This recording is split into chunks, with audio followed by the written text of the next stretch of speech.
நல்லது பண்றதுக்கு அரசியலுக்கு வாங்கடா, கொள்ளை அடிக்கிறது கொலை பண்றதுக்கு அரசியலுக்கு. டிஎம்கே தோத்து கிட்டத்தட்ட ஒரு மாத காலம் ஆகுது சார். டிவிகே கவர்மெண்ட் வந்து ஒரு மாசம் ஆகுது.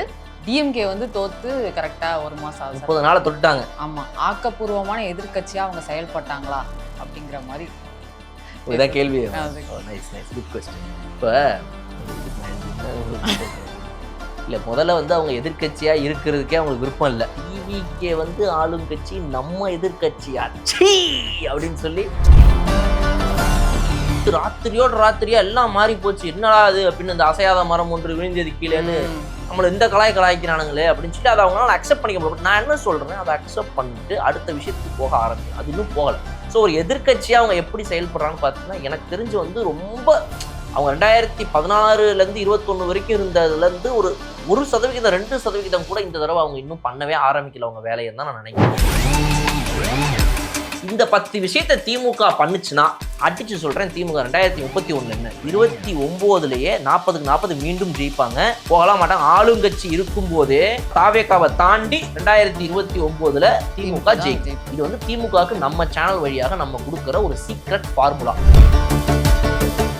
இங்க ஃபுல் அண்ட் ஃபுல்லா டிவிகே பண்ற நல்லதுகளும், அதை தாண்டி பாத்தீங்கன்னா நீங்க பண்ண போன ஆட்சியில நடந்த அவலங்களும் இன்னைக்கு வெளியே வந்து இதை தாண்டி சொல்ல ஆரம்பிக்கிறாங்க. உங்களுக்கு என்ன ஸ்கோப் இருக்கு, நீங்க என்ன அரசியல் கையில் எடுக்க போறீங்க, என்ன பண்ண நான் சொன்ன அந்த 10 பாயிண்ட்ல எதையாவது அவங்க பண்ணுவாங்களான்றது நீங்க முடிவு பண்ணிக்கணும். வீடியோ பாக்குறவங்க முடிவு பண்ணிக்கணும். அதை தாண்டி இவங்களுக்கு என்ன அரசியல் கையில இருக்குது பண்றது.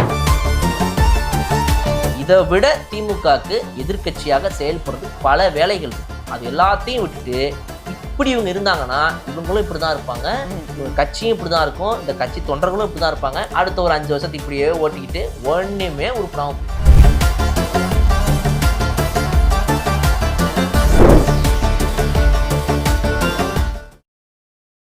கலர்காணி நேயர்களுக்கு வணக்கம்.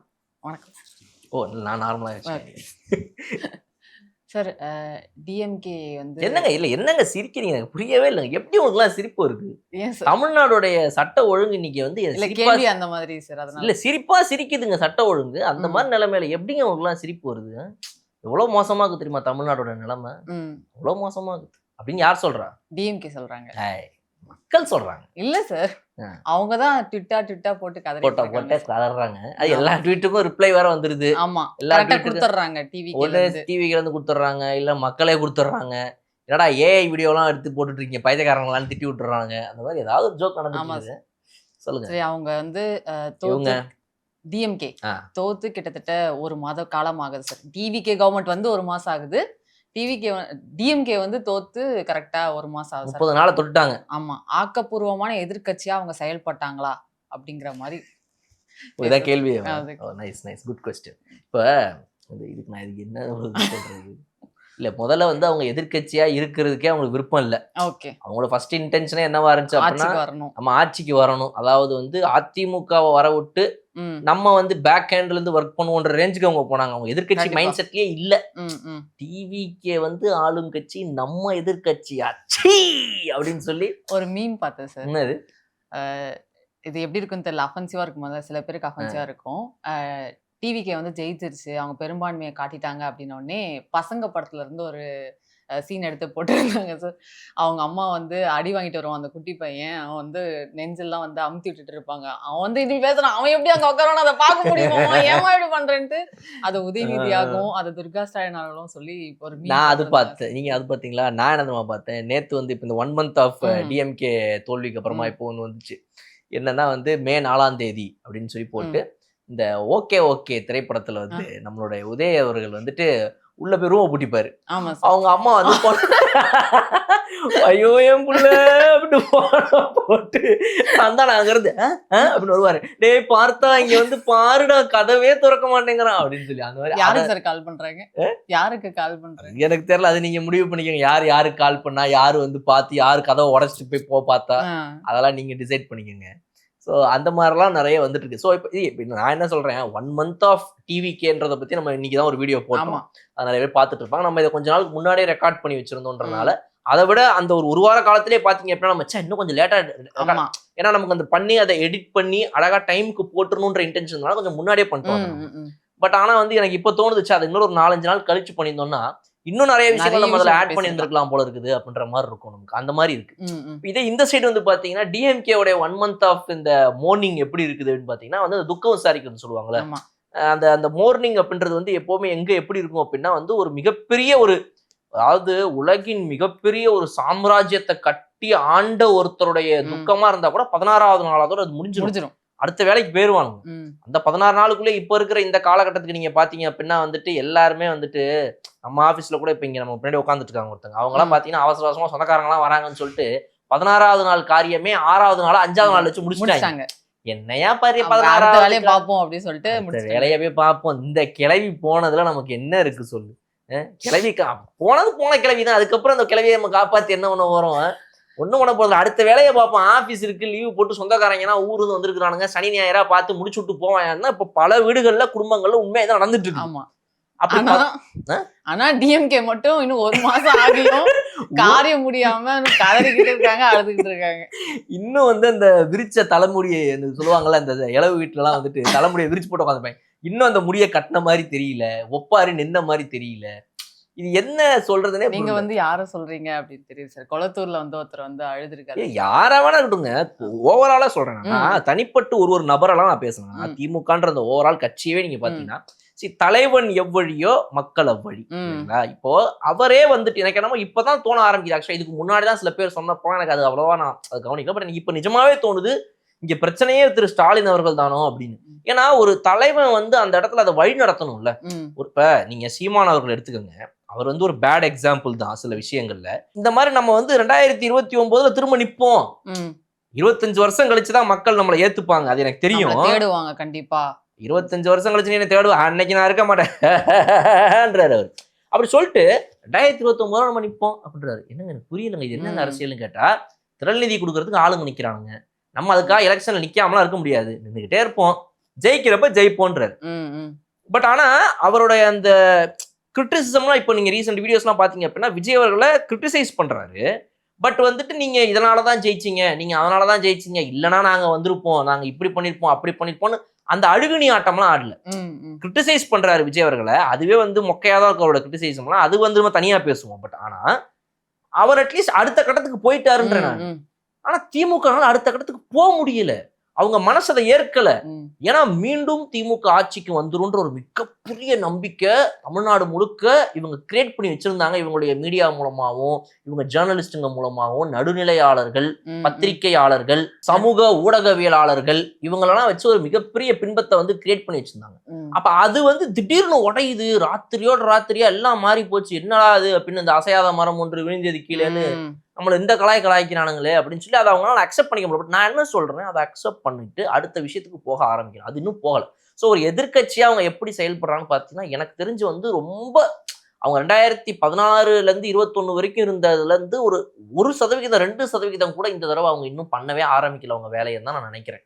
அதாவது நான் வந்து அவங்களுடைய நிஜ எதிர்கட்சி வேலைகளை நான் சொல்லலை. அதாவது வந்து ஊருக்குள்ள வன்முறையை தூண்டி விடுறது, கலவரத்தை தூண்டி விடுறது, அப்புறம் வந்துட்டு அதை இவங்களே வந்து எதிர்கட்சியாக இருந்து பாத்தீங்களா இந்த ஆளுங்கட்சி சரியில்லைன்னு சொல்றாங்க, அந்த வேலைகள்ல பாதி சில விஷயங்கள் சாம்பிளுக்கு ஆரம்பிச்சிட்டாங்க, அது அப்புறம் வருவோம். பட் ஒரு நிஜமான ஆக்கப்பூர்வமான எதிர்கட்சி அரசியலை என்ன பண்ணிருக்காங்க இவங்க அப்படின்னா பண்ணல. அது வந்து அவங்க சட்டசபையில வந்து முத்துவேல் கருணாநிதி ஸ்டாலின் அப்படின்னு சொல்லி அவங்க அப்பா பேருக்காக இவர் வந்து நம்ம பிஜிஎம் போட போறாங்க ஆன்லைன்ல எல்லாரும் சேர்ந்து நினைச்சிட்டு இவராவே கண்ணாடி போட்டு ரீல்ஸுக்கு வந்து எடுத்து கொடுத்தாரு பாருங்க. அதுல இருந்து ஆரம்பிச்சு இப்போ வரைக்கும் பாத்தீங்க அப்படின்னா இவங்க வந்து நிஜமாவே நம்ம சோசியல் மீடியாவை விட்டுட்டோம், இதுல இருந்து ஆரம்பிக்கிறோம்டா அந்த கண்ணாடி இப்ப போடுறதுல இருந்து ஆரம்பிச்சு அப்படின்னு நினைச்சு அவங்க என்னமோ ஒண்ணு பண்றாங்க. அதுவே ஒர்க் அவுட் ஆகல. ஜென்சி டிஎம்கேன்னு சொல்லி 2 பிள்ளைய பெத்த 10ஆம் கிளாஸ் படிக்கிற 7ஆம் கிளாஸ் படிக்கிற பொண்ணோட அம்மாவெல்லாம் கூப்பிட்டு வந்து நீங்க உட்கார வச்சுக்கிட்டு நீங்க ஜென்சி டிஎம்கேன்னு இருக்கீங்க. ஒரு ஆள் நடான்னா அவருடைய பிள்ளை பத்தா 4ஆம் கிளாஸ் முடிச்சு 5ஆம் கிளாஸ் ஸ்கூல் சேர போதாம், அவரை ஜென்சிங்கிறீங்க. அவர் ஜென்சினா அப்போ அவருக்கு சைல்டு மேரேஜ் நடந்துச்சா? எப்படி அவர் ஜென்சி? அப்ப எனக்கு என்ன கணக்குனே புரியல. யாரா ஜென்சி? மேல உட்காந்துருக்கவனும் ஜென்சி இல்ல, 2000க்கு அப்புறம் பிறந்தவன் எவன்டா அதுல இருக்கிறான்னு கேட்டீங்கன்னா இல்ல, கூட்டத்துக்கு வந்தவங்களே யாரும் ஜென்சி, அதுவும் ஜென்சி இல்ல. இன்னொரு வந்து திமுகவுடைய பொதுக்கூட்டம் நடந்திருக்குது, அங்க ஒரு க்ளோஸ்ட் குவார்டர்ஸ்ல ஒரு கூட்டம் நடந்திருக்குது ஒரு அரை நாள். அது இது வந்து ஜென்சி டிஎம்கேவா? இன்னொன்னு அவங்க பேசுறவங்க என்ன சொல்றாங்க அப்படின்னா அது வந்து ஜென்சியை நாங்க வந்து சரியா கவனிக்காம விட்டுட்டோம், நாங்க வந்து இன்ஸ்டாவை கவனிக்காம விட்டுட்டோம். எதை கவனிக்காம விட்டோங்கிறதே நீ இன்னும் கவனிக்கல. நீ கவனிக்காம விட்டது எது அப்படின்னா, உன்னை பத்தி மக்கள் என்ன புரிஞ்சு வச்சிருக்காங்க, உங்க கட்சியை பத்தி மக்கள் என்ன புரிஞ்சு வச்சிருக்காங்க, உங்களுடைய இந்த தோல்வியை மக்கள் ஏன் கொடுத்தாங்க, உங்க மேல ஏன் நம்பிக்கை போச்சு, நீங்க என்னென்னலாம் பேச்சு பேசுனீங்க, அதை மக்கள் எப்படியெல்லாம் கவனிச்சாங்க, உங்களுடைய அமைச்சர்கள் என்ன பேச்சு பேசுனாங்க, உங்களுடைய எம்எல்ஏக்கள் என்னென்ன பேச்சு பேசுனாங்க, எப்படி மக்களை நடத்தினாங்க. 1000 ரூபா கொடுத்தோம் 1000 ரூபா கொடுத்தோம் 1000 ரூபா கொடுத்தோம்னு இந்த ஒரு 5000 கணக்கு கொடுக்குறாங்களே, பொண்ணுக்கு பையனுக்கு அம்மாவுக்கு, அப்புறம் வந்துட்டு இந்த நான் புதல்வன் இந்த புதல்வன், அப்புறம் நூலகம் கட்டினேன் அப்படின்னு இதையே சொல்லிட்டு இருக்காங்கல்ல. இதை தாண்டி நீங்க வேற என்ன பண்ணீங்கன்றதையும் பேசுங்க. உங்க ஸ்கீம்ன்ற பேர்ல நீங்க பண்ண ஸ்கேமுகளை பத்தி பேசுங்க. நீங்க எவ்வளவு பலாயிரம் கோடி பணத்தை அப்படியே வாயில போட்டு பொழந்துக்கிட்டு தின்னீங்கன்றதை பத்தி பேசுங்க. அதையே நீங்க இன்னும் கவனிக்கல. அதெல்லாம் மக்களுக்கு போய் ரீச் ஆயிடுச்சு, அது மக்களுக்கு தெரிஞ்சு போய் தான் உங்களை இன்னைக்கு வீட்டுக்கு அனுப்பியிருக்கிறாங்கன்றதையே நீங்க கவனிக்கல. நீங்க இன்னும் வந்து எனக்கு இன்ஸ்டா வாழ போச்சு, எனக்கு வந்துட்டு ஆன்லைன்ல போச்சு, வீட்டுக்குள்ள இருக்கவங்கிட்ட ஓட்டு கேட்காம போயிட்டோம். ஆமா, இந்த தெருவுக்கு போனோம், அந்த தெருவுக்கு போயிருந்துருக்கலாம்யா, இன்னொரு 5000 உனக்கு தான் லாஸ் ஆயிருந்திருக்கும் அந்த வீட்டுக்கு போயிருந்தேன்னா. அவனும் 5000 வாங்கிட்டு அங்க போய் ஓட்ட குத்திருப்பான். இன்னைக்கு நீங்க போயிட்டு நீங்க ஒவ்வொரு வீட்லயும் போயிட்டு திரும்ப கேட்கற ரேஞ்சுக்கு அவங்க மைண்ட் செட் வந்துருச்சு. நீ உங்க ஏரியாவில் உனக்குலாம் வா, வெளியே வா, உனக்கா நீ ஓட்டே போடல, எனக்கு நீ தெரிஞ்சு போச்சு, உன் ஆன்லைன்ல பாத்துட்டேன், இன்ஸ்டால உன் மயெல்லாம் இப்பதான் வீடியோ போட்டுறதை நான் கவனிச்சேன், வாயா வெளியே அப்படின்ற ரேஞ்சுக்கு இப்போ இறங்கிட்டாங்கன்னு வச்சுக்கோங்க. ஸோ அப்போ இவங்க இன்னுமே இந்த அவதூறு பரப்பலாம். எப்படிலாம் 6 மாசத்துல ஒரு எதிர்கட்சி தலைவர் என்ன பண்ணிருக்கணும், அவர் எதிர்கட்சி தலைவர் இல்லையா, ஒரு எம்எல்ஏ கூட இல்லையா, சரி எதிர்கட்சியாக இருக்கக்கூடிய கட்சி தலைவர் என்ன பண்ணியிருந்திருக்கணும், அந்த கட்சியை சரியான வகையில வழி நடத்தி நம்ம வாங்கடா தம்பிங்களா போவோம், எங்கெங்கெல்லாம் நம்ம கோட்டை விட்டோம் நம்ம அதை சரி பண்ணலாம், மக்களுக்கு மக்களா நம்ம நிற்போம், இனிமேல எவனையும் நீ அசிங்கமா பேசக்கூடாது, ஒரு உண்மையான நல்லாட்சி புரியணுன்ற ஆசை இருந்தாலோ இல்ல மீண்டும் ஜெயிக்கணுன்ற எண்ணமாவது இருந்திருந்தா ஒரு 10 பாயிண்ட் வீடியோ ஒன்று வந்திருந்திருக்கணும். திரு முத்துவேல் கருணாநிதி ஸ்டாலின் அவர்கள்ட்ட இருந்து என்ன அப்படின்னா, இன்று முதல் திமுக காரங்க எவனுமே மக்களை மரியாதை இல்லாம பேசக்கூடாது, எவன்லாம் வந்துட்டு இந்த ஏரியாவுக்குள்ள அராஜகம் பண்ணிட்டு இருக்கீங்களோ அவெல்லாம் இனிமேல அராஜகம் பண்ணக்கூடாது, எவன்லாம் இப்ப சிட்டிங் எம்எல்ஏக்களாக இருக்கிறீங்களோ அவங்களாம் ஒரு பெரிய முன்னுதாரணத்தை செட் பண்ணணும். இந்த எம்எல்ஏக்கள் இப்படி இருக்காங்களே, இவங்களையா இந்த கட்சியினரையா நம்ம வந்துட்டு ஆளுங்கட்சி கொண்டு வராம போயிட்டோம்னு இப்ப இருக்கக்கூடிய இந்த 59 எம்எல்ஏக்களுடைய நடவடிக்கை மீண்டும் மக்கள் கிட்ட திமுகவை கொண்டு போய் சேர்க்கணும். எக்ஸ் எம்எல்ஏக்களாக இருக்கக்கூடியவங்க, மினிஸ்டருங்க, நீங்க எல்லாருமே இது வரைக்கும் பணம் சம்பாதிச்சு முடிச்சிட்டீங்க, நம்ம மிகப்பெரிய லெவல்ல சுரண்டலாம் பண்ணி முடிச்சிட்டோம், நம்ம சேர்த்து வைக்கிறதுக்கு வீட்டுல இடம் பத்தாம பணத்தை சேர்த்து வைக்கிறதுக்காகவே ஒரு வீடு வாங்குற ரேஞ்சுக்குலாம் நம்ம போயிருக்கிறோம். ரூமா அந்த 2 BHK வீடு ஒன்று இருக்குல்லடா, அந்த பெட்ரூம்ல வந்துட்டு அதுல வந்து 1000 நோட்டலாம் ஒண்ணா 2000 நோட்டலாம் இருக்குதா, இந்த இன்னொரு பெட்ரூம்ல 500 நோட்டா, அந்த வீடு ஃபுல்லா ஆயிடுச்சாடா, அப்ப இன்னொரு வீடு வாங்குறான்னு பணத்தை சேர்க்கறதுக்காக வீடு வாங்குற ரேஞ்சுக்கு போயிட்டாங்க இவங்க. அப்ப நம்ம அதை வாங்கி முடிச்சிட்டோம், சேர்த்து முடிச்சிட்டோம், இனிமேல அடுத்த ஆட்சி நம்ம திரும்ப வரும்போது நீங்க ஒரு தூய அமைச்சரவையை கொடுக்க போறீங்கன்ற நம்பிக்கையை மக்கள் மத்தியில இந்த எக்ஸ் எம்எல்ஏக்கள் எக்ஸ் மினிஸ்டர்ஸ்லாம் கிரியேட் பண்ண ஆரம்பிங்க அப்படின்றத சொல்லணும். அடுத்து நம்ம யாரெல்லாம் வந்து ஏரியாவுக்குள்ள இருக்கக்கூடிய மக்கள் கிட்ட இதுக்கு முன்னாடி தவறா பேசியிருந்தோமோ, நம்ம யாரெல்லாம் வந்து உதாசீனப்படுத்தி இருந்தோமோ அதெல்லாம் வீடியோவாவே வெளியே வந்துச்சோ, அந்த பையனை வந்து இந்த ஒரு மெட்ரோல வந்துட்டு இப்படி ஒரு தட்டி ஒரு கணத்துல தட்டி இப்படி அனுப்புவார் பாருங்க, அதுல இருந்து ஆரம்பிச்சு நம்ம பசங்களே வீடியோ எடுத்து போட்டுடுறாங்க எடிட்ல. அது மாதிரி யாரெல்லாம் நம்ம பண்ணோமோ அவனெல்லாம் தேடி போய் அவன்கிட்ட ஏன்னா மன்னிச்சிருப்பான்னு நம்ம ஒரு மன்னிப்பு கேட்கணும். இதெல்லாம் வைரல் ஆகி நம்ம மானம் மட்டும் போகல, அந்த பையனுடைய மானமும் போகுது. என்னடா வைரலா போயிட்டு இருக்கோம் வீடியோ ஆன்லைன்ல, என்னடா வீடியோ உனைய முத்துவேல் கருணாநிதி ஸ்டாலின் கணத்துல அடிச்சிட்டாராமே, அப்படிதான் வைரல் ஆயிட்டு இருக்காரு. அப்படி நம்ம வந்து ஒரு தவறான உதாரணம் பண்ணி அவங்களுக்கு மன்னிப்பு கேட்போம். 6வது தொகுதி மக்கள் எந்தெந்த தொகுதியிலலாம் நம்மளை தோக்கடிச்சாங்களோ அந்த தொகுதி மக்கள்கிட்ட போய் இனிமேல நான் ஒரு எதிர்கட்சியாகவே இருந்தாலும் கூட, நான் இப்போ ஒரு எம்எல்ஏவா கூட இல்லைனாலுமே கூட கட்சி சார்பா எங்க தரப்புல இருந்து வந்து உங்களுக்கான எல்லா போராட்டங்களையும், ஒருவேளை தாவேக அரசு எதையாவது சரியா செய்யலனாலும் கூட நாங்க உங்களுக்காக நிற்போம் அப்படின்னு இன்னைக்கு வரைக்கும் ஏதாவது ஒரு எம்எல்ஏ தோத்து போனவங்க டிஎம்கே வீடியோ போட்டிருக்காங்களா? நாங்க உங்களுக்கு ஒரு எதிர்கட்சியாக சூப்பரா வேலை பார்க்க போறோம், இந்த தாவேக்கா ஏதாவது செய்யலாலும் கூட சொல்லுங்க, தாவேக்கா மினிஸ்டர்கிட்டையும் எம்எல்ஏங்கிட்டையும் நாங்க போய் உங்களுக்காக பேசி நடக்க வேண்டியது நடத்தி வாங்கி தரோம், நீங்க எங்களுக்கு ஓட்டு போடலாம் பரவாயில்லைங்க, எம்எல்ஏ ரீச் பண்ண முடியல எங்ககிட்ட, இப்படி கன்ஸ்ட்ரக்டிவா யாராவது பேசியிருக்காங்கன்னா இல்ல, இது மாதிரி பேச சொல்லியிருந்திருக்கணும்.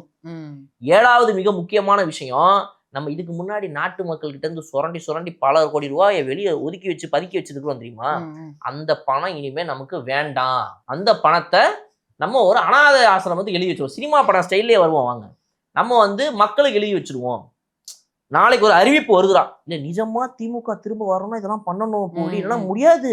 நீங்க அது 7வது ஒண்ணு சொன்னீங்களா சார், இந்த பணம் வந்து அனாத ஆசிரமத்துக்கு தேய்க்கணும் இல்ல, அது அவங்க பண்றது ரொம்ப கஷ்டம். இல்ல நான் சொல்றேன், அனாத ஆசிரமம் சாதாரணமா சொல்றேன். நான் ஒரு NGO எழுதி வை, எவ்வளவு அகரம் மாதிரி ஒரு மிகப்பெரிய ஒரு ஃபவுண்டேஷன் இருக்குது.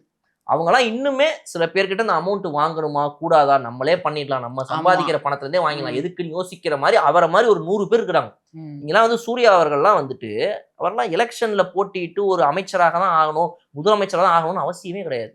இது அதாவது எஜுகேஷன் டிபார்ட்மெண்ட்ன்ற ஒரு டிபார்ட்மெண்ட்ல இருக்கிற அந்த ஒரு போர்ட்ஃபோலியோவை அதை மட்டும் கவனிச்சு அரசு பள்ளிகள்ல இருந்து தனியார் பள்ளிகள் வரைக்கும் என்னென்ன பிரச்சனைகள் இருக்கு, அவங்களுக்கு நம்ம எந்த வகையில் உதவலான்னு கல்வி தாங்க அடுத்த ஜெனரேஷனை பெரிய லெவலுக்கு கொண்டு போகும். காமராஜர் அதை தானேங்க பண்ணாரு, அந்த வேலையை பண்ணிட்டு இருக்காரு திரு சூர்யா அவர்கள். அதெல்லாம் அற்புதமான விஷயம்.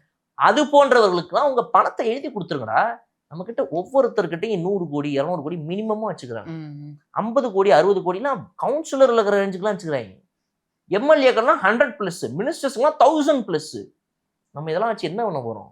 ஓம் பையன் ஓம் பேரன் எவ்வளோ பேர் ஒவ்வொருத்தரும் 5 கோடி ரூபாய்க்கு 10 கோடி ரூபாய்க்கு 2 கார் வாங்கினா கூட உனக்கு இருக்கிற பசங்க எல்லாமே சத்தா கூட சொத்து காரு என்ன சாவர வரைக்கும் செலவு பண்ணா கூட 100 கோடிக்கு மேலே செலவு பண்ண போறதுடா. நீ நினைக்கிற அந்த ஆடம்பர வாழ்க்கை. ரோட்ல போயிட்டு இருக்கும்போது ஒரு முடியாத ஒருத்தர் வந்து ரோட்ல பிச்சை எடுக்கிறாரா, சரிந்தா ஒரு 100 ஒரு 1 crore வச்சுக்கோ அப்படின்னு நீ சும்மா கொடுத்துட்டு வந்தா கூட உனக்கு 100 கோடி போதும். அப்ப இதை தாண்டி இருக்கிற அந்த 900 கோடி 1000 கோடி 7000 கோடி 5000 கோடி 20000 கோடி 30000 கோடி முதற்கொண்டு எல்லாத்தையும் எழுதி வச்சுட்டு மக்களுக்கு ஒரு வீடியோவை போடு. சிவாஜி படத்துல ரஜினி பண்ணுவார் பாருங்க, இங்க இருந்து நான் இதெல்லாம் பிளாக்கெல்லாம் அங்க அனுப்பி ஒயிட்டா மாத்துறேன், அது மாதிரி எதையாவது பண்றதுக்கு முயற்சிகள் எடுங்கடா அப்படின்னு இன்னைக்கு ஒரு வீடியோ போட்டுருந்துருக்கணும். 8வது மிக முக்கியமான விஷயம், திமுகவில் இருக்கிற நீங்க எல்லாருமே இன்று முதல் ஒரு சபதத்தை எடுத்து எல்லாரும் வீடியோ போடுங்க. இந்த இப்ப உங்க சொன்னாங்கல்ல ஜென்ஜி நம்ம வந்துட்டு ஜென்ஜியை கவனிக்காம விட்டோம், இன்ஸ்டாவை கவனிக்காம விட்டோம் அப்படின்னா வீடியோ போட்டவங்கன்னா கவனிக்கல, அதெல்லாம் கவனிக்கல நம்ம வீடியோ போட்ட நீங்களாம் இன்னையில இருந்து என்ன தெரியுமா வீடியோ போட ஆரம்பிக்கணும். திமுக கட்சிங்கிறது வந்துட்டு அண்ணா காலத்துல எப்படி இருந்துச்சோ, இது வந்து தமிழ்நாடு இப்படிதான் இருக்குன்ற ஒரு இதை எப்படி அவர் போட்டு வச்சாரோ, பெரியாருன்ற ஒரு நிஜமாவே ஒரு என்ன மாதிரி விஷயங்களை கொண்டு வரணும்னு ஆசைப்பட்டாரோ அதை தான் நாங்க பண்றோம். இத்தனை நாளா ஏமாத்திட்டு தான் இருந்தோம், அதை நாங்க பண்ணல, இனிமேல நிஜமாவே அவங்க சொன்னதெல்லாம் நாங்க பண்ண போறோம் அப்படின்ற வாக்குறுதியை இறங்கி கொடுங்க. ஏன்னா திமுகன்றீங்க, கருப்பு சட்டை போட்டுக்கிறீங்க, திகாவோட க்ளோஸா இருக்கேன்றீங்க, இந்த திமுகலாம் சேர்ந்து நிஜமா என்ன பண்ணிக்கிட்டு இருக்குது அப்படின்னு மக்களுக்கு இன்னும் தெரியல. நீங்க பெரியாரை பத்தி தான் பேசுறீங்கன்னு பொய் பேசுறீங்கன்றது மட்டும் புரிஞ்சு போச்சு அவங்களுக்கு. அப்ப நிஜமா நான் பெரியாருடைய கொள்கையை எடுத்து பேச போறேன் அப்படின்றத சொல்ல ஆரம்பிங்க. 9வது விஷயம், நம்ம திமுகவுடைய ஆட்சியில நம்ம இந்த 2021 இருந்து 26 வரைக்கும் எங்கெங்கெல்லாம் எந்தெந்த ப்ராஜெக்ட்லாம் ஸ்கேம் பண்ணோம், எந்தெந்த திட்டங்கள்லாம் ஊழல் பண்ணோம். தாவேக்க அரசு இன்னைக்கு அதை வெளியே கொண்டு வர ஆரம்பிச்சிருச்சு. வெள்ளை அறிக்கை வரப்போகுது, நம்மளே ஒப்படைச்சிருவோண்டா, நம்மளுடைய பொய்கள் எல்லாத்தையும் சொல்லிடுவோண்டா தம்பி. சொன்னா கூட அந்த படத்தெல்லாம் சொல்லுவாங்க பாரு, நீயா சொன்ன அப்படின்னா வந்துட்டு இவ்வளவுதான், இதுக்குள்ள முடிஞ்சு போயிடும், இல்ல அப்படின்னா அத்தனை வருஷம் போடுவேன்னு சொல்லி தண்டனை அதிகமாயிடும் சொன்னா ஒத்துப்பாங்க. பாத்தீங்கன்னா அந்த மாதிரி ஒத்துக்குங்க. இது 9வது விஷயம். எல்லா தவறுகளையும் இப்ப எதுக்கு வருது பாருங்க, ECRல வந்துட்டு 1200 கோடி ரூபாய் செலவுல வந்து ஒரு ரோடு வசதிக்காக வந்துட்டு டெண்டர் விட்டுருக்காங்க. அந்த டெண்டர் இன்னைக்கு டிவிகே கவர்மெண்ட் ரீகால் பண்ணிருக்குது. This tender is cancelled, let's go for one more tender. இதே ரோட்டுக்கு இதே ரோட சரி பண்றதுக்கான அந்த போடுறதுக்கான அந்த டெண்டரை மீண்டும் நாங்க விடுறோம். இப்ப நியாயமான முறையில் இந்த டெண்டர் விடப்படும். இது எவ்வளவு பெரிய அசிங்கம் உங்களுக்கு. அப்ப இது மாதிரி இன்னும் பல டிஎம்கே உடைய ஊழல்கள்லாம் இன்னைக்கு வெளியே கொண்டு வருவாங்க, வெள்ளை அறிக்கையில வரும். அதுக்கு முன்னாடி நீங்களே ஒத்துக்கிட்டு சரண்டர் ஆயிருங்க. இதெல்லாம் லிஸ்ட் ஆஃப் இது ஒரு வீடியோ போட்டு இப்படி பிடிச்சிக்கோங்க, பிடிச்சிட்டு நின்றுட்டு இந்த மாதிரி இதெல்லாம் நான் செய்த தவறுகள், நான் கடந்த முறை ஆட்சியில் இருக்கும்போது எம்எல்ஏவாக அதிகார துஷ்பிரயோகத்தில் இதெல்லாம் நான் செய்தேன்னு சொல்லி ஒரு பேப்பர்ல A4 ஷீட்ல பிடிச்சிட்டு எடுத்து வீடியோ எடுத்து போட்டுக்கோங்க. இது 9வது விஷயம். எல்லாத்த விட மிக முக்கியமான விஷயம் 10வது, திமுக 2026 இருந்து 31 வரைக்கும் எதிர்கட்சியாக திறம்பட செயல்பட்டு மக்களுக்காக உழைக்கிறது மட்டும் இல்லாம 2031 தேர்தல்ல எங்களின் வாக்குறுதிகள் இதுதான்றதை இன்னைக்கே கொடுத்துருங்க. நீங்க 505 கொடுங்க, 1010 கூட கொடுங்க, இன்னைக்கே கொடுங்க. கொடுத்துட்டு அதை வந்த உடனே நிறைவேற்றுவோன்ற நம்பிக்கையை அடுத்த 4 வருஷத்துக்கு கிரியேட் பண்ணுறேன். இந்த 10 விஷயத்த திமுக பண்ணுச்சுன்னா, இதுல 10ல் 1 பண்ணட்டும், ஃபர்ஸ்ட் 10த்தையும் பண்ணுச்சுன்னா அடிச்சு சொல்றேன், திமுக 2031 என்ன 29லயே 40க்கு 40 மீண்டும் ஜெயிப்பாங்க, போகலாம் மாட்டாங்க. ஆளுங்கட்சி இருக்கும் போதே தாவேக்காவை தாண்டி 2029ல திமுக ஜெயிக்கும். இது வந்து திமுகவுக்கு நம்ம சேனல் வழியாக நம்ம கொடுக்குற ஒரு சீக்ரெட் ஃபார்முலா. இதை வந்து திமுக ஃபாலோ பண்ணுச்சுன்னா தாவேக்கால இருந்து நமக்கு இது வரைக்கும் நம்ம தாவேக்காக அவங்களுடைய நல்லதுகள் எல்லாம் கூட நம்ம பிரசரங்கம் பண்ணியிருக்கிறோம். அப்ப கூட தாவேக்கால நமக்கு ஃபோன் பண்ணதில்லை. இன்னைக்கு பண்ணுவாங்க. என்னையா நீ இப்படி பண்ணிட்ட, நீ திமுக இவ்வளவு விஷயத்தை எடுத்து கொடுத்துருக்கிறியா அப்படின்னு. அந்த அளவுக்கு நான் என்ன சொல்றேன்னா திமுக திருந்தணும்ன்றேன் நான். புரியுது. இதெல்லாம் பார்த்து திமுக திருந்துச்சுன்னா ஒரு ஹெல்தி காம்படிஷனுங்க. ஏங்க நான் என்ன கேட்கிறேன், ஒரு இந்தியா வர்சஸ் கனடா மேட்சோ இந்தியா வர்சஸ் யூஎஸ்ஏ மேட்சோ நீங்க இன்ட்ரெஸ்டா கிரிக்கெட்ல பாப்பீங்களா, இல்ல இந்தியா வர்சஸ் ஆஸ்திரேலியா மேட்சோ இன்ட்ரெஸ்டா பாப்பீங்களா? இந்தியா வர்சஸ் ஆஸ்திரேலியா தான் பார்ப்போம். ஏன்னா அது அவங்க 2 பேருமே நல்லா விளையாடுவாங்க, விறுவிறுப்பா நடக்கும். 2 பேருமே நியாயமா விளையாடுவாங்க, நேர்மையா விளையாடுவாங்க. ஒரே ஒரு தடவை ஆஸ்திரேலியா 2003 வேர்ல்டு கப் அப்ப வந்துட்டு ஊக்க மருந்து சாப்பிட்டு ஏமாத்தி விளையாடினான்னு சொல்லி ஒரு குற்றம் வந்துச்சு. திரும்ப ரீமேட்ச் வச்சாங்க. அப்ப அதே மாதிரி நான் என்ன சொல்றேன், நீ ஆஸ்திரேலியா தான், நீ வந்து ஏமாத்தி விளையாடினவன் தான், நீ திருந்தி விளையாடுறதுக்கு இன்னொரு வாய்ப்பு ஐசிசி கொடுத்துருக்குது. திரும்ப விளையாடி அடுத்து அந்த வேர்ல்டு கப் நீ ஜெயிச்சல. அப்ப நான் என்ன சொல்றேன், இப்ப நேர்மையா வந்து விளையாடி நீ ஜெயிச்சுக்க. புரியுது. அப்ப அது மாதிரி இருக்கும்போது ஆக்கப்பூர்வமா இருக்கும். 2 பேரும் டஃப் கொடுக்குறாங்கப்பா. என்ன இவன் நல்லவனா அவன நல்லவான்னு தெரியலையே. இதுக்கு முன்னாடி எப்படி டஃப் இருந்துச்சுன்னா இவன் கெட்டவனா அவன் கெட்டவனா, யார் இருக்கிறதுல கொஞ்சம் கம்மி கெட்டவன், இந்த தடவை அடுத்த 5 வருஷத்துல இவன் தாண்டா கம்மி கெட்டவனா இருப்பான், ஓட்ட அவனுக்கு தூக்கி போடுறா அப்படின்னு போட்டது போக 2 பேர்ல யார் நல்லவன் கண்டுபிடிக்க முடியாம அந்த தராசுல வச்சு அப்படியே பார்த்துக்கிட்டே இருக்கணும். நம்ம ஒன்றும் புரியலையேன்னு அந்த மாதிரி ஒரு அரசியலை மட்டும் எடுத்து பண்ணுச்சுன்னா இந்த 10 பாயிண்ட் கண்டிப்பா சூப்பரா இருக்கும். அப்ப மு.க. ஸ்டாலின் அவர்கள் இதை பண்ணியிருந்திருக்கணும். இது பண்ணியிருந்தாருன்னா அவர் வந்து நீங்க கேட்ட கேள்விக்கு ஒரு சூப்பரான எதிர்கட்சி தலைவரா அவர் செயல்பட்டு இருக்காருப்பா அப்படின்னு நம்ம சொல்லலாம். இதுல ஏதாவது ஒன்று நடந்துச்சா? இல்ல சார், நடக்கல. அப்ப எப்படி வந்து எதிர்கட்சி தலைவரா அவர் செயல்பட்டாருன்னு சொல்லுங்கன்னா அவர் சரியில்லைன்னப்பா அடுத்து என்ன நடக்குதுன்றதையும் பாருங்க. இப்ப இன்னைக்கு வந்து திமுகவுடைய மிகப்பெரிய எதிரின்னு அவங்க சொல்லிட்டு இருந்தது யார? தாவேகா. அவங்க எப்ப சொன்னாங்க? முன்னாடி வந்து அதிமுக. அதானே பார்த்தேன். அவங்க எங்க சொன்னாங்க? இல்ல சார், இப்ப பேசிட்டு இருக்காங்கல்ல ரீசெண்டா. அதிமுக கூட அவங்க எதிரிலாம் சொல்ல நடிகர் கட்சின்னு சொல்லிட்டு இருக்காங்க. அவங்க ஒத்துக்க மாட்டாங்க. அது ரைட்டா? அதிமுக என்னைக்கா இருந்தாலும் இட் இஸ் திமுக அதிமுக தான்ப்பா, அதெல்லாம் வேற எதுவும் கிடையாது. மே 4க்கு முன்னாடி மே 4 வரைக்கும் இன்னொன்னு பண்ணாங்க. இந்த எலெக்ஷனே வந்து திமுக அதிமுக கூட கிடையாது, டெல்லி கூட்டணி. டெல்லிக்கு it is DMK versus Delhi அப்படின்னாங்க. ஐபிஎல்லையே டெல்லி டேர் டெவில்ஸ் மொக்கையா தாண்டா விளையாடிக்கிட்டு இருந்துச்சு. அப்ப கூட சொல்றது வேற டீம் பேர் தெரியல இவங்களுக்கு. ஐபிஎல் போகுதுன்னு டெல்லி கிளின்னு போட்டு பார்த்தாங்க. எந்த ஃபார்முலாவும் ஒர்க் அவுட் ஆகல. அப்ப கூட எங்களுக்கு மும்பையில வந்துட்டு தலைமை எதுவும் கிடையாது, டெல்லியில தான் நடக்குதோ இந்தியாவோட அரசியல்லாம். சரி ரைட் போட்டு பார்ப்போம்னாங்க. எல்லாமே ஃபிளாப் ஷோன்னு வச்சுக்கோங்க. இப்ப நான் என்ன சொல்றேன், நீங்க அவ்வளவு பேசுனீங்கல்ல, இட்ஸ் டிஎம்கே வெர்சஸ் டெல்லி அப்படின்னு சொல்லி சொன்னீங்கல்ல, அப்படி ஆரம்பிச்சவங்க இன்னைக்கு எங்க வந்து நிக்கிறீங்க அப்படின்னா, இந்த எலெக்ஷன் தோத்து போனதுக்கு அப்புறமா தாவேகா ஜெயிச்சிருச்சுன்னு உடனே சத்யராஜ் அவர்கள் வந்துட்டு இந்த ஜூன் 3ஆம் தேதி வந்து கலைஞர் அவர்களுடைய பிறந்த நாள் விழா அப்புறமா வந்து சொல்றாரு, ஒரு சித்தாந்தத்தை ஒரு ஐடியாலஜியை, இவங்க ஐடியாலஜியே முதல்ல இல்லை, இவங்களுக்கு இருந்த ஐடியாலஜின்னு சொல்லப்படுறது எதையும் ஃபாலோ பண்றதே கிடையாது. நீ என்னத்தை கிழிச்சுன்னு யாருக்கும் எனக்கு புரியவே இல்லை. இன்னைக்கு வரைக்கும் வந்து முதல் முறையா வந்து அம்பேத்கரை வந்து தங்களுடைய 5 கொள்கை தலைவர்கள் ஒன்னா தாவேகா நிறுத்திருக்கு. நீ ஒரு மண்ணாங்கட்டியும் பண்ணல. இவங்க வந்துட்டு ஒரு இத்தனை அமைச்சர்களை வந்துட்டு பட்டியலினத்தினரை வந்துட்டு அமைச்சர்களாக உள்ள கொண்டு வந்திருக்காங்க. பெண்களை வந்து இவ்வளவு அமைச்சர்களை உள்ள கொண்டு வந்திருக்காங்க. அப்புறம் வந்துட்டு பாத்தீங்கன்னா கூட்டணி ஆட்சிகள்ல கூட்டணி கட்சிகள் இருக்கிறவங்களுக்கு வந்து அமைச்சர்கள் இடம் கொடுத்துருக்காங்க.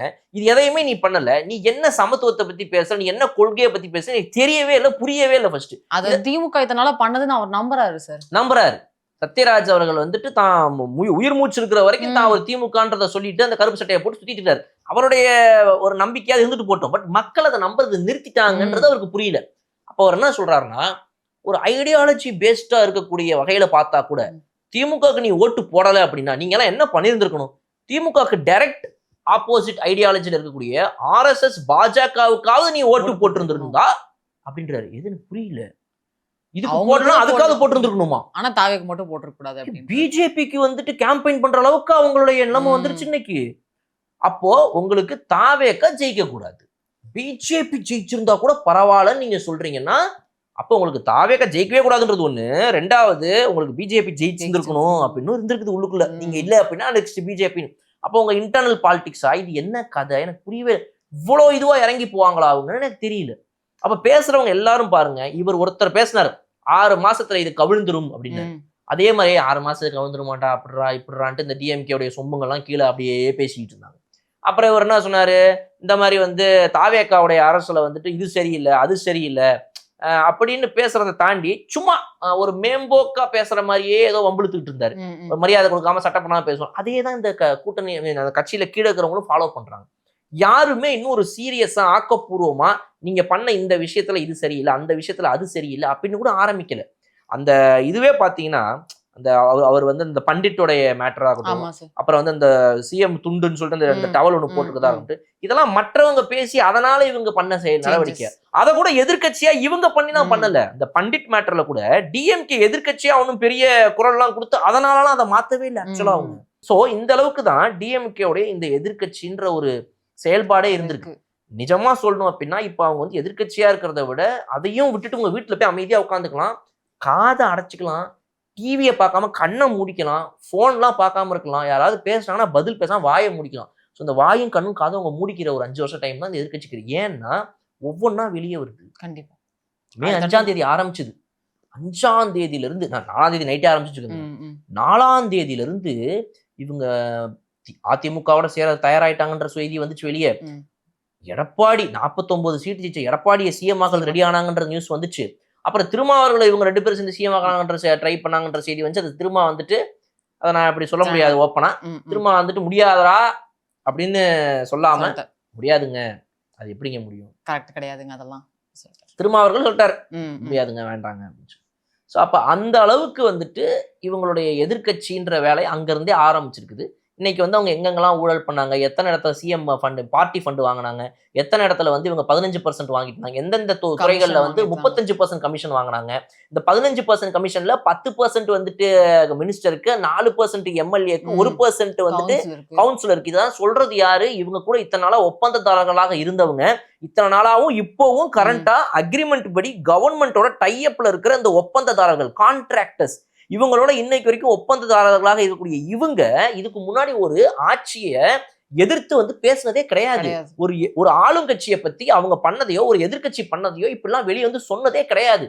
இன்னைக்கு இவங்களாம் வந்து வெளியே வந்து சொல்றாங்கன்னா இருக்கிற ஒரு கட்சி வந்து ஆட்சியில ஒரு மிகப்பெரிய நம்பிக்கையை கொடுத்துட்டு தைரியத்தை கொடுத்துறதுனால அந்த டிரான்ஸ்பரன்சி அடிப்படையில இவங்க மீடியால வந்து பிரஸ்ல வந்து கவர்மெண்டோட டெண்டர்ல இருக்கிறவங்க, கவர்மெண்டோட அந்த இப்ப இன்னைக்கு ஒருத்தர் பேசியிருக்கிறாரு, அவர் யாருன்னு பாத்தீங்கன்னா பிடபிள்யூ உடைய யூனியன்ல இருக்கக்கூடிய ஒரு மெம்பர், ஒருத்தர் முக்கியமான பொறுப்புல இருக்கிறவர். அவர் வந்து பேசியிருக்காரு, நாங்க அந்த 15% கொடுத்துட்டு இருந்தோங்க, எங்க கிட்ட இருந்து புடுங்கப்பட்டது அந்த 15% நாங்க கொடுக்கலாம் இல்ல, எங்க கிட்ட இதுதான் உனக்கு வேற வழியே கிடையாது, எங்க கிட்ட வாங்கிட்டு இருந்தாங்க, இன்னைக்கு அதெல்லாம் கட்டாய இருக்குதுன்றாரு. இப்ப நான் என்ன சொல்றேன், நீங்க எதிர்க்கட்சியா செயல்படுறது கூட உங்களுக்கு இங்க ஸ்கோப்பே கிடையாது. இங்க ஃபுல் அண்ட் ஃபுல்லா டிவிக்கே பண்ற நல்லதுகளும், அதை தாண்டி பாத்தீங்கன்னா நீங்க பண்ண போன ஆட்சியில நடந்த அவலங்களும் இன்னைக்கு வெளியே வந்துட்டு இருக்கு. இதை தாண்டி சொல்ல ஆரம்பிக்கிறாங்க. உங்களுக்கு என்ன ஸ்கோப் இருக்கு? நீங்க என்ன அரசியல் கையில் எடுக்க போறீங்க, என்ன பண்ண? நான் சொன்ன அந்த 10 பாயிண்ட்ல எதையாவது அவங்க பண்ணுவாங்களான்றது நீங்க முடிவு பண்ணிக்கோங்க. வீடியோ பாக்குறவங்க முடிவு பண்ணிக்கிட்டோம். அதை தாண்டி இவங்களுக்கு என்ன அரசியல் கையில இருக்குது பண்றதுக்கு? சும்மா ஒரு அவதூறு ட்வீட், ஒரு மொக்கையா ஒரு ட்வீட், ஏஐல வாழ்ந்துட்டு இருக்காங்க இவங்க. ஏஐ வச்சு ஏதாவது நல்லதா பண்ணி மக்களுக்கு எதனா ஒரு இம்ப்ரெசிவா டிஎம்கே ஆட்சிக்கு வந்துச்சுன்னா இதெல்லாம் பண்ணியிருந்திருக்கும் அப்படின்னு எதையாவது ஏஐ யூஸ் பண்ணுவானுங்கன்னு பார்த்தா இவனுங்க ஏஐ யூஸ் பண்ணி எவனாவது தவறான ட்வீட்டை போடுவானுங்க, அதை இவனுங்க ரீட்வீட் பண்ணிட்டு அதை உண்மை நம்பி பேசிட்டு வர இருக்கிறாங்க. சன் நியூஸ் பவானில இருந்து துபாய் போனாங்க, அவங்க வந்து சேலம்ல இருந்து கோயம்புத்தூர் வரையும், பவானில இருந்து கோயம்புத்தூர் வரையும் போயிருக்காங்க. அது வந்து கிரியேட்டிவிட்டியா நான் வந்து 10,000 துபாய் போறேன் அப்படின்னு சொல்லிட்டு 10,000 அந்த நபரே பயணித்த அந்த நபரே அவருடைய இதுல இன்ஸ்டால ஸ்டோரியில இதுல போட்டுருக்காரு, இந்த மாதிரி வீடியோ போட்டிருந்தேன். அது 100 ரூபாய் டிக்கெட் வந்துட்டு ஏஐல 10,000 ரூபாய் டிக்கெட்டா மாத்திட்டாரு. அதை வந்து சன் நியூஸ் வந்து டைம்ஸ் ஆஃப் இந்தியாலாம் பார்த்து அதை ஃபேக்ட் செக் பண்ணாமல் போட்டாங்க. ஆனால் டைம்ஸ் ஆஃப் இந்தியா அதுக்கப்புறம் கிளாரிஃபிகேஷன் கொடுத்துருக்காங்க, இந்த மாதிரி அது வந்து ஏஐ ஜென்ரேட்டட் அப்படின்னு சொல்லிட்டு. ஆனால் சன் நியூஸ் அந்த மாதிரி எதுவுமே போடல. அவங்க வந்து தவறுதலாக பிரிண்ட் பண்ணிட்டோம் அப்படின்னு சொல்லிட்டு சேலம் போக்குவரத்து துறையிலேருந்து இந்த மாதிரி கிளாரிஃபிகேஷன் வந்திருக்கு அப்படிங்கிற மாதிரி எடுத்து போட்டுருக்காங்க. இது ஃபேக்ட் செக் பண்ணாமே சன் நியூஸ் வந்து பப்ளிஷ் பண்ணியிருக்காங்க சார். ஸோ இப்போ டைம்ஸ் ஆஃப் இந்தியாவில் அவங்க எடுத்து போட்டது ஒரு ஏஐ ஜென்ரேட்டட் இமேஜ். அந்த பையன் பவானிலேருந்து போன பையன் வந்து பவானி டு துபாய்னு அதை வந்து ஏஐல எடிட் பண்ணி 10,000 ரூபாயா? ஆமா 10,000 ரூபாய் அதுக்கு ரேட்டை போட்டு டிக்கெட் ரேட்டை போட்டு அவர் ஸ்டோரியில போட்டிருக்கா. அது என்னன்னு அந்த பையனுக்காவது கால் பண்ணி மெசேஜ் பண்ணி, தம்பி என்னப்பா இந்த மாதிரி ஒன்று போட்டிருக்கியப்பா, இந்த ஸ்டோரி நிஜமா 10,000 ரூபாய்க்கு உனக்கு தமிழக போக்குவரத்து கழகத்துல இருந்து டிக்கெட் கிடைச்சதாப்பா? கேட்கல, எடுத்து போடு உடனே. இவ்வளவு பெரிய நிறுவனம் அதை எடுத்து அப்படியே போட்டுது. ஏன்? அவதூறு மட்டும் பரப்பினா போதும், அதுல வந்து உண்மை இருக்கணும்ன்ற அவசியமே இல்லை. இதை பாக்குறவனா என்ன மூளை இருக்கிறவனா உட்காந்து பார்த்துட்டு இருக்கிறான் காலங்காலமா, டிவி ரிமோட்டுங்க அந்த சன் நியூஸை போடு அப்படின்னு இன்னுமே பல நியூஸ் சேனல்கள்லாம் இல்லாத மாதிரியும், சன் நியூஸ் பார்த்தாதான்ப்பா எதுவாக இருந்தாலும் கரெக்டாக இருக்கும் அப்படின்னு சொல்லி இன்னுமே வந்து நான் பார்த்தா லியோனி பட்டிமன்றம் தான் பார்ப்பேன். ஏன்னா அப்போதான் அவர் வந்து அவதூறாக பேசுவார், குடும்பத்தில் இருக்கிற பெண்களெல்லாம் உரிமையில் பேசுவார், அசிங்கமாக பேசுவார்.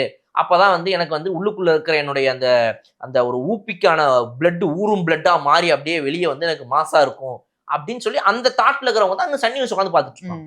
எனக்கு உண்மையெல்லாம் தெரிய வேண்டாம், எனக்கு வந்து சும்மா ஒரு செய்தி வரணும், அது வந்து ஆளுங்கட்சியாக இருந்தாலும் சரி திமுக பத்தி தவறா வரக்கூடாது, அவங்க எதிர்க்கட்சியா இருந்தாலும் சரி, அவங்க பண்ண ஊழல்களை பத்தி இப்ப யாராவது பேசினா அந்த நியூஸ் நாங்க போட மாட்டோம், அப்படியே சிம்பிளா ஒரு திமுகக்கான சேனல் நடத்துவோம் அப்படின்னு நடத்தி ஒரு நியூஸ் போட்டா அதுக்கு நாங்க வந்து பார்க்க ரெடின்னு இருக்கிற இந்த மக்கள் தான் பார்த்துட்டு இருப்பாங்க. அதனால அவங்களுக்கு தேவையானது இவங்க கொடுக்குறாங்க. கண்டிப்பா. Demand and supply. அவங்க கிட்ட இருக்கிற டிமாண்ட் எனக்கு வந்துட்டு திமுக பத்தி தப்பா எதுவும் பார்த்துக்கூடாதுப்பா, நான் கடைசி வரைக்கும் திமுக பத்தி நல்லதே கேட்டுட்டு இருக்கணும் அப்படின்னு தன்னைத்தானே ஏமாத்திக்கிட்டு இருந்தா அந்த 24% திமுக ஓட்டு போட்டவங்க அவங்களுக்கான சேனல் இதுன்றனால அவங்களும் அதையே கொடுத்துட்டு இருக்காங்க. ஸோ இப்படி இவங்க கொடுத்து பழகிட்டாங்க, அவங்க பார்த்து பழகிட்டாங்க. இவங்களுக்கு இதுதான் உண்மைன்றது இவங்களுக்கும் தெரியும், அவங்களுக்கும் தெரியும். ஆனாலும் அந்த உண்மையெல்லாம் மறந்துட்டு இவங்க போடுற பொய்யவே பார்த்துட்டு காட்டிக்கிட்டு இருப்பாங்க. இப்படி அவதூறு பரப்புற இந்த சேனலை வந்து முடக்கலாம்ல சார், டிவி கவர்மெண்ட் நினைச்சா. ஆனா அவங்க வந்து அதை முடக்கல, மத்த 3 சேனல்ல வந்து முக்கிய சேனல்ல முடக்கிருக்காங்க அப்படிங்கிற செய்தி வருது. அதையும் அவங்க முடக்கல. நீங்க சொல்றது பார்த்தா பெர்ஃபெக்ட் கொஸ்டின், தூரமாக்குறீங்க, இங்க இருந்து கை கொடுக்குறேன் உங்களுக்கு. ஸோ அப்போ வந்து நீங்க கேட்ட கேள்வி இப்படி பார்த்தா இந்த இவங்க இந்த மீம்ல போடுற மாதிரி நீ கேட்ட ஒவ்வொரு கேள்வி அப்படின்ற மாதிரி இருக்குது. ஸோ அவங்க பார்த்துருந்தா அவதூறு பரப்புறாங்கன்னு இவங்கள தான் தூக்கி ஸ்மேக்க போட்டு.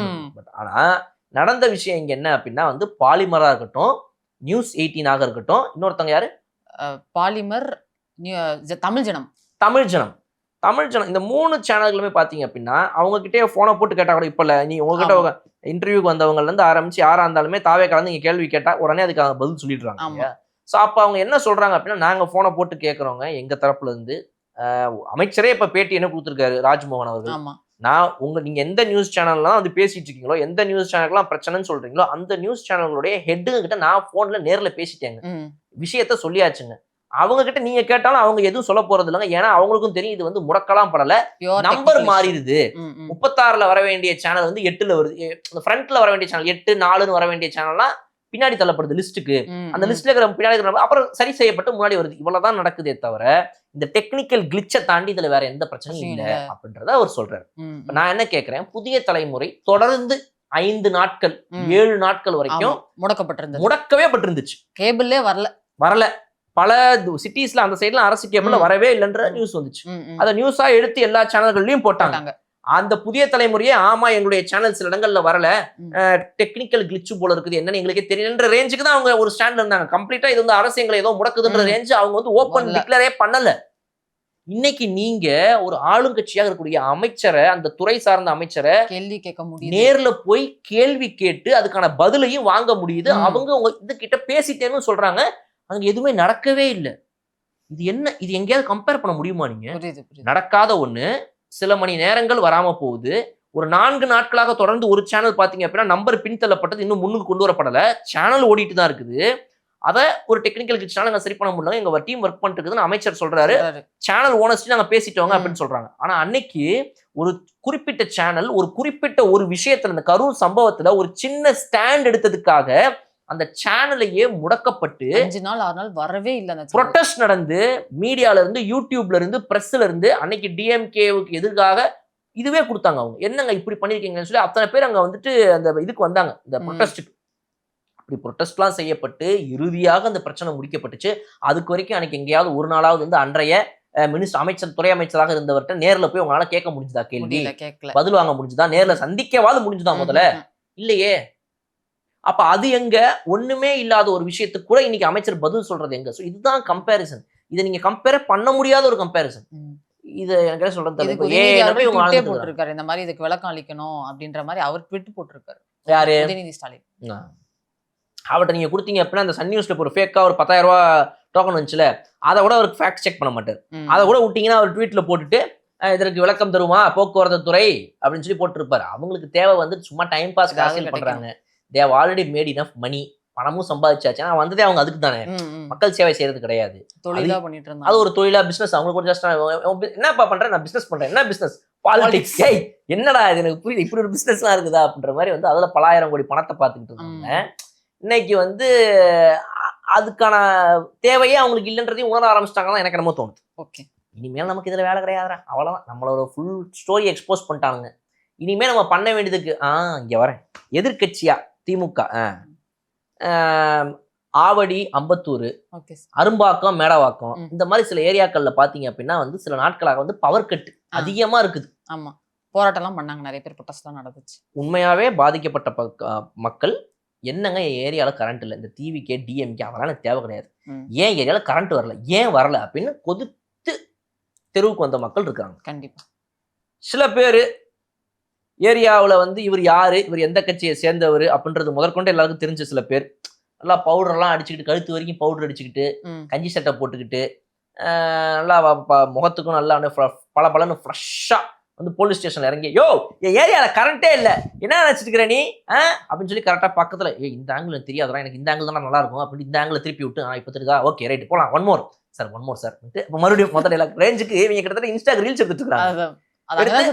அதை வந்து எதுலாம் வரும்னு பாத்தீங்க அப்படின்னா வந்து சன் நியூஸ்ல வரும், ஸ்பார்க் மீடியால வரும், இதுல மட்டுமே எடுத்து போட்டுருப்பாங்க இவங்க. அந்த ப்ரொடெஸ்ட் பண்ணவங்க எல்லாம் பாத்தீங்கன்னா யாரா வேற எந்த சேனல்லையும் வரலையே ஏன் அப்படின்னு அவங்க கண்டுபிடிச்சிருவாங்க. அதனாலதான் நாங்க தனியா கூட்டு போய் நாங்களே இந்த கண்டென்ட் எடுத்து நாங்களே தனியா எடுத்து போட்டு தனியா நியூஸ் சேனல்ல போட்டு. சோ அப்ப இந்த எல்லா சேனல்லையும் வந்தவங்களே கூட நீங்க சில பேர் பாத்தீங்கன்னா அதுல அந்த 1-2 பேர்லாம் வந்துட்டு இதுக்கு முன்னாடி போன ஆட்சியிலயோ இதுல அதிமுக திமுக ஆட்சியில எப்பயாவதுலாம் இந்த மாதிரி பவர் கட் ஆனப்ப இல்ல உன் தெருவுல சும்மா ஒரு அரை மணி நேரம் தண்ணி வரலன்னா கூட எதுக்காவது நீ வெளியே வந்திருப்ப, அந்த பொம்பளைங்க ஏரியால கதறிட்டு இருந்திருப்பாங்க, நீ பாட்டு நீ ஒன்று வேலை ஒன்று போயிருந்திருப்ப. இன்னைக்கு இவர் அவர் ஆபீஸ்ல இருந்து அவருக்கு டாஸ்க் வந்திருக்குது போன்ல,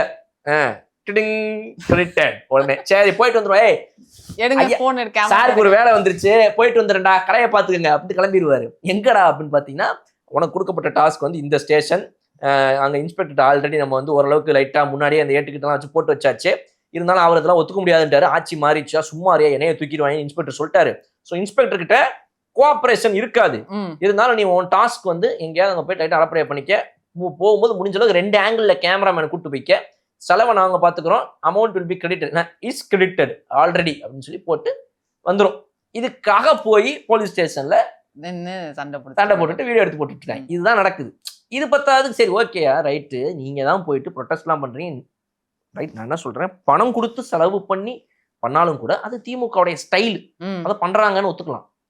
அது எப்பன்னா உண்மையாவே வந்து அங்க ஒரு பவர் கட் நடந்து அந்த பவர் கட் வந்து டிஎன்இபி பண்ணி அதுக்கு இந்த எதிர்கட்சியா இவங்க செலவு பண்ணிலாம் போய் பண்றாங்க. இப்ப இந்த ஜல்லிக்கட்டு ப்ரொடெஸ்ட் நான் ஏற்கனவே உங்ககிட்ட சொல்லியிருந்தேன், அது திமுக மிகப்பெரிய லெவல்ல பேக்கப் பண்ணி தான் அது அவ்வளவு பெருசா ஆர்கனைஸா நடந்துச்சுன்றத நான் உங்ககிட்ட சொல்லியிருந்தேன். அந்த மாதிரி இருந்தா கூட பரவாயில்ல. சரி அந்த கரண்ட் வராது காரணம் யாரா, அதுவும் நான் தான். என்னடா சொல்றீங்க நீங்க, திருடிக்கிட்டு போயிட்டாங்க, சிசிடிவி ஃபுட்டேஜ் வருது, தெருவுக்குள்ள போறான் 2 பேரு, பைக்கை நிறுத்துறான், ஒருத்தன் மோமுடி போட்டுக்கிறான், ஒருத்தன் இங்க நிக்கிறான், வேகமா ஃபியூஸ் எடுத்து போறா ஃபியூஸ் அள்ளிட்டு போறாங்க. சிசிடிவி கேமராக்குன்னு ஒண்ணு தெரியாமே. அதாவது ஃபியூஸ் எப்பப்பெல்லாம் புடுங்கப்படும், யாரால் புடுங்கப்படும் இப்படி வச்சுப்போம். ஒண்ணு, நீங்க பவர் கட்டு நீங்க வந்துட்டு உங்களுடைய இபி பில்லு கட்டாம இருந்திருந்தீங்கன்னா உங்களுடைய ஃபியூஸை வந்து இபில இருந்து புடுங்கிட்டு போவாங்க, கரெக்டா? 2, ரெண்டாவது, ஒருவேளை நீங்க வந்துட்டு அந்த இடத்துல இருந்து வந்து கனெக்ஷனை வித்ட்ரா பண்ணிட்டீங்க, உங்களுக்கு இது மேல அது தேவை கிடையாதுன்னு சொல்லி நீங்க எழுதி இபில கொடுத்துருந்தீங்கன்னா இபில இருந்து தான் வந்து அப்பவும் அவங்க புடுங்கிட்டு போவாங்க அந்த ஃபியூஸை. இது 2மே நடக்கல இங்க. இவன் யாரு, இவன் எதுக்கு வந்து புடுங்கிட்டு போறான் சார், எங்களுக்கு அதுக்கு சம்மந்தம் இல்லை சார் அப்படின்னா புடுங்குறவன் எதுக்கு புடுங்குவான் அந்த ஃபியூஸை? அந்த ஏரியாலே தங்கிட்டு இருக்கிற ஒருத்தன் அவன் வீட்டு ஃபியூஸ் அவனே புடிங்கிட்டு போவானா? இல்ல. வேற ஏதாவது ஒரு வகையில அந்த ஏரியாவில் இருக்கிறவனா, டேய் அவனை பழி வாங்கியா அவனை ரொம்ப ஓவரா பண்றான்டா அப்படின்னு சொல்லிட்டு கிரிக்கெட் மேட்ச்ல தோத்து போனவன் தெருவுக்குள்ள எவனாவது ஒருத்தன் அந்த மேட்ச் தோத்து போயிட்டாங்கிறதுக்காக அவன் வீட்டுக்கே பவர் கட் பண்ணவன் எவனா புடிங்கிட்டு போவானா? ஸோ மக்களுக்குள்ள அவங்களுக்குள்ளே இருக்கிற ஏரியா பிரச்சனையாக இருந்தாலும் எவனாவது போய் ஃபியூஸ் எல்லாம் புடிங்கிட்டு வருவானா? அதுவும் ஆவடி, அம்பத்தூர், அரும்பாக்கம், மேடவாக்கம் இந்த 4 ஏரியாலையுமே கிரிக்கெட் மேட்ச் பிரச்சனை, இந்த 4 ஏரியாலையுமே தண்ணி குடம் பிரச்சனை, 4 ஏரியாலையுமே வந்து ஏரியாவுக்குள்ள இருக்கிற எவ்வளவோ பல பேர் மாத்தி மாத்தி அடிச்சுக்கிறாங்க. அதுக்காக மாத்தி அந்த ஏரியா மக்களே அவங்களே போய் புடிக்கிட்டு வந்துட்டாங்களா? இல்ல.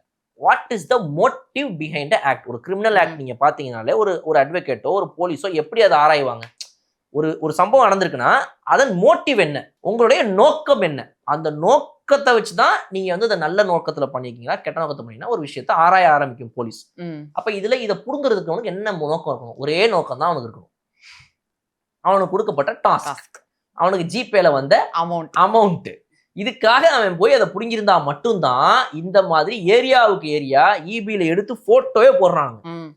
சர்ன்னு இந்த வரிசையா பாத்தீங்கன்னா இங்க மட்டும் ஒரு 8 ஃபியூஸ் புடுங்கப்பட்டிருக்குது, அந்த லைன்ல பாத்தீங்கன்னா ஒரு 8 ஃபியூஸ் புடுங்கப்பட்டிருக்கு. யாரா புடுங்க? எப்படி திமுகவை தாண்டி இந்த ஃபியூஸை புடுங்கிறதுக்கு வேற யாருக்குமே அங்க வேலையே கிடையாது. ஆக்சுவலி இதுக்கு முன்னாடி சார் இந்த மாதிரி ஒரு சொன்னாங்க, ஃபியூஸ் புடுங்கிட்டாங்க அதனாலதான் வந்து கரண்ட் வர மாட்டேங்குதுன்னு ஒரு கம்ப்ளைண்டா சிடி சொல்லியிருக்காங்க. ஆனா வந்து பெருசா யாருமே ஊடகத்துல நம்பல. ஆனா இந்த சிசிடிவி ஃபுட்டேஜ் அந்த படத்தை எல்லாம் நம்புறாங்க. அப்ப உண்மையாவே புடுங்குறாங்க.